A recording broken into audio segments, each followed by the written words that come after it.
How are you? I hope you are doing well. Okay students, आज हम Hindi reader का part 4 पढ़ेंगे।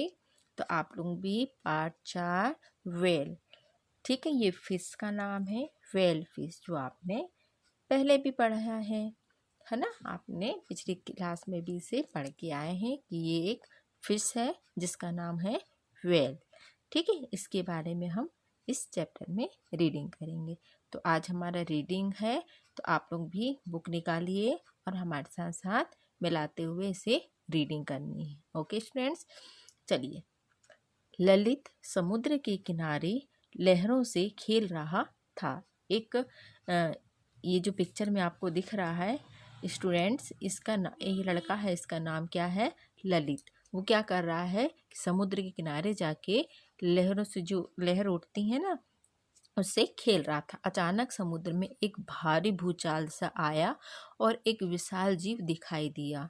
और जैसे ही वहाँ सामने वो खेल रहा था, तो अचानक से समुद्र के अंदर से एक भूचाल सा, मतलब हिलता डुलता बहुत तेजी से उफनता हुआ एक लहर आ रहा था। उसमें से एक बहुत बड़ा जीव, बहुत बड़ा जो जीव था वो उसे दिखाई दिया। उसे देखकर वो डर गया, डर के मारे कांपने लगा, है ना। जब भी हम कोई चीज़, बड़ी चीज़ देखते हैं तो हम उससे डर जाते हैं, तो वो भी डर गया। तभी उसे एक भारी आवाज़ सुनाई दी, छोटे राजा डरो मत, है ना, मैं तुम्हें मारूंगी नहीं, तुम बहुत प्यारे बच्चे हो। क्या नाम है तुम्हारा? ये जो वेल है वो उसको आवाज़ देती है कि तुम डरो मत छोटे राजा, मैं तुम्हें नहीं मारूंगी, तुम अपना तो क्या नाम है तुम्हारा? मतलब छोटे राजा उसने अपने से आवाज़ दी थी, ठीक है। तो वो डर गया था। यह सुनकर ललित की जान में जान आई। वह बोला, मेरा नाम ललित है, तुम कौन हो? मैं एक हंसी गूंजी हूँ। हाँ, तुम्हारे जैसा विशाल जीव मैंने आज तक नहीं देखा, ललित ऐसा बोला। सुनो तो सुनो मेरे राजा भैया, मुझे वेल कहते हैं। वो अपना परिचय दे रही है कि मुझे वेल कहते हैं। थल पर और जल में पाए जाने वाले जीवों में मैं सबसे बड़ी हूँ, ठीक है। मेरा वजन सुनोगे तो आश्चर्य में पड़ जाओगे।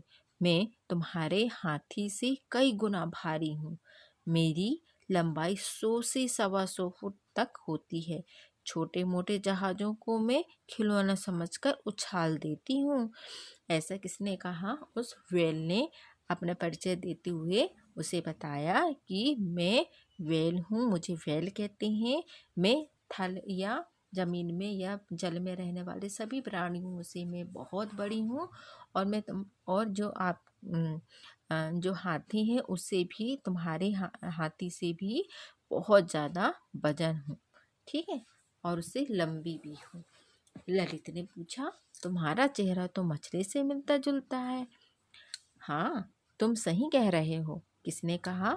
वेल ने कहा, हाँ तुम सही कह रहे हो, लेकिन मैं मछलियों की तरह अंडे नहीं देती, बल्कि बच्चों को जन्म देती हूँ और उन्हें दूध भी पिलाती हूँ। मेरा एक बच्चा हाथी के बराबर होता है। मैं उसे 7 महीने तक अपने पास रखती हूँ और उसे अपना दूध पिलाती हूँ।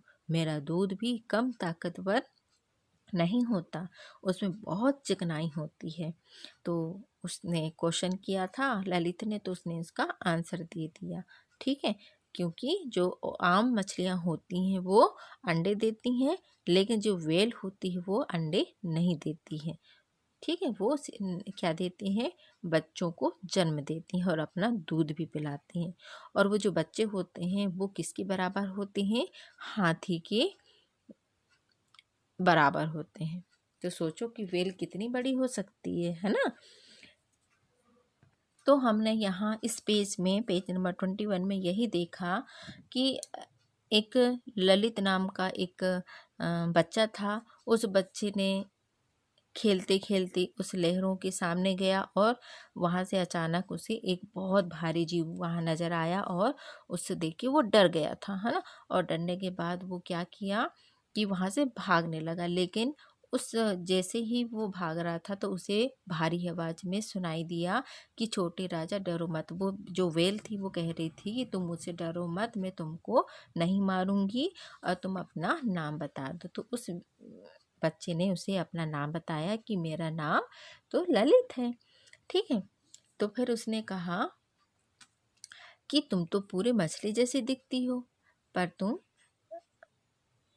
तो उसने कहा हाँ मैं तो मछली ही हूँ, लेकिन मैं मछली की तरह अंडे नहीं देती हूँ, मैं सीधे बच्चों को जन्म देती हूँ और अपना दूध भी पिलाती हूँ, ठीक है। तो इस तरह से ये इस पेज का चैप्टर था। आगे हम कल रिवाइज करेंगे, ओके। तो इतना आप रीडिंग करके आएंगी, आपका होमवर्क है, ओके स्टूडेंट्स।